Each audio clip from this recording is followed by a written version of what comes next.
Saudara-saudara yang dikasihi oleh Tuhan, saya hendak menyapa saudara-saudara melalui firman Tuhan yang akan mengisi hari-hari di masa raya Paskah ini.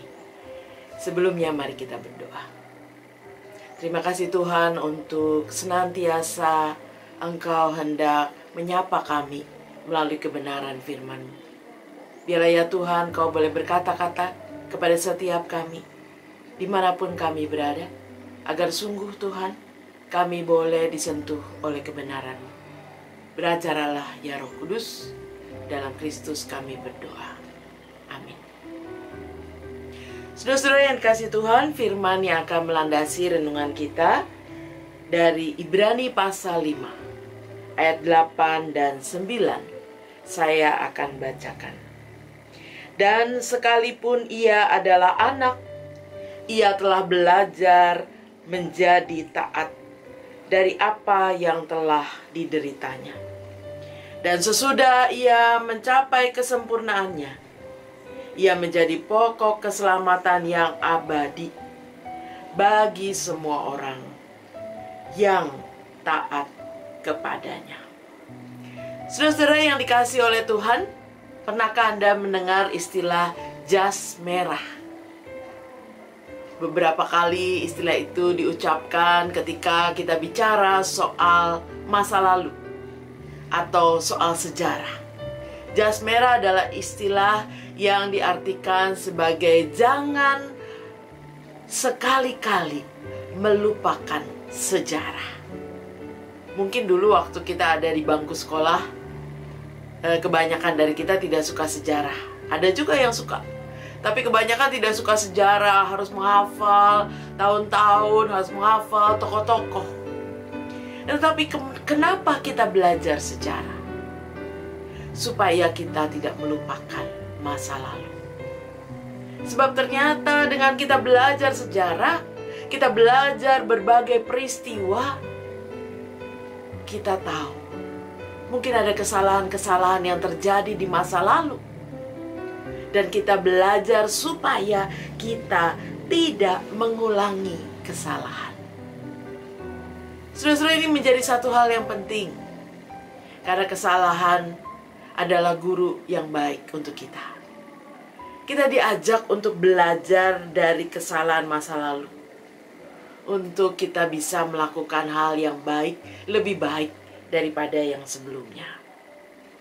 Saudara-saudara, Ibrani bicara tentang Yesus sebagai anak Allah, yang juga dikatakan belajar menjadi taat. Belajar taat untuk melakukan kehendak Allah, untuk setia menuntaskan misi Allah di tengah dunia ini. Belajar taat sekalipun dia harus menghadapi kesulitan, dia harus menghadapi penderitaan. Karena itu di Taman Getsemani, Yesus mengatakan, kalau boleh, biarlah cawan ini lalu daripadaku. Kalau boleh, biarlah dia tidak menghadapi penderitaan. Tetapi dia tidak berhenti pada keinginannya. Tetapi dia melanjutkan dengan mengatakan, namun bukan kehendakku, melainkan kehendak-Mu, kehendak Bapa saja yang terjadi. Itu berarti Yesus belajar taat sekalipun dia punya keinginan. Dan saya yakin keinginan setiap kita, bahkan Yesus sekalipun, tidak mau menghadapi penderitaan. Tidak mau menghadapi bahkan kematian, keterpisahan dari Bapanya.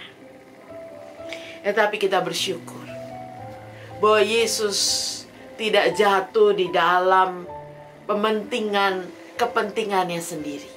Dia belajar taat. Bahkan dia taat sampai mati bagi kita sekalian. Saudara-saudara, ketika di tengah kehidupan ini kita menghadapi tantangan, kita menghadapi kesulitan, mungkin silih berganti datang dan pergi dalam kehidupan kita. Saudara dan saya diajak untuk tidak mudah menyerah, tidak mudah menjadi lemah, Tetapi saudara dan saya diajak untuk belajar taat, menanggungnya. Belajar sabar untuk menjalaninya. Kenapa? Karena Tuhan kita sendiri juga belajar taat untuk menjalani segala macam penderitaan demi kebaikan saudara dan saya.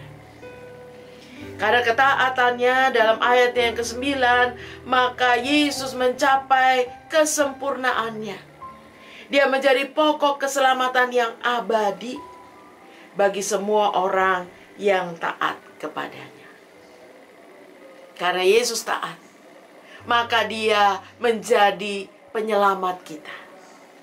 Karena Yesus taat, maka dia boleh mendatangkan kehidupan bagi saudara dan saya. Saudara-saudara, dalam 40 hari masa raya Paskah ini, saudara dan saya diajak untuk menjalani hari lepas hari untuk belajar taat. Melawan hawa nafsu kita, melawan kebiasaan-kebiasaan buruk kita. Belajar untuk menguasai diri, untuk melakukan apa yang Tuhan mau, bukan sekedar apa yang kita mau. Sekalipun mungkin 1-2 hari Anda pernah gagal, tapi jangan menyerah. 1000 langkah dimulai dari langkah pertama dan langkah-langkah berikutnya. Tidak ada kata terlambat.